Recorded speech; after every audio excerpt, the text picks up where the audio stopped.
Hi అండి. ఈరోజు నేనైతే పల్లితోటి పౌడర్ చేశాననమాట.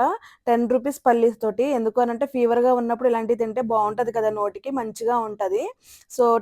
10 పల్లీసు ఇంకా ఎర్రమిర్చి వచ్చేసి ఒక 10 అనమాట. సో, నూనెలో చక్కగా దోరగా వేపేసుకోవాలి. ఒకటే స్పూన్ ఆయిలేసుకున్నాననమాట. సో, 2 కలిపి మంచిగా దోరగా వేపేసాను. సో, మాకు ఇండక్షన్ స్టవ్వే ఉంటదిక్కడ. ఎందుకు అనంటే హాస్టల్‌లో మాకు గ్యాస్ స్టవ్ ఉండదు కదా! సో, మంచిగా దోరగా వేగిన తర్వాత బరకగా మిక్సీ పట్టుకోవాలి. ఎందుకు బరకగా అంటే అన్నంలో కలుపుకొని తిన్నప్పుడు చాలా అంటే చాలా టేస్టీగా ఉంటదనమాట. సో, ఇప్పుడు నేనైతే మిక్సీ పట్టేసుకుంటున్నాను. ఇందులో కొంచెం కల్లుప్పయితే వేసేసాను. మిక్సీ అయితే పట్టేసానండి.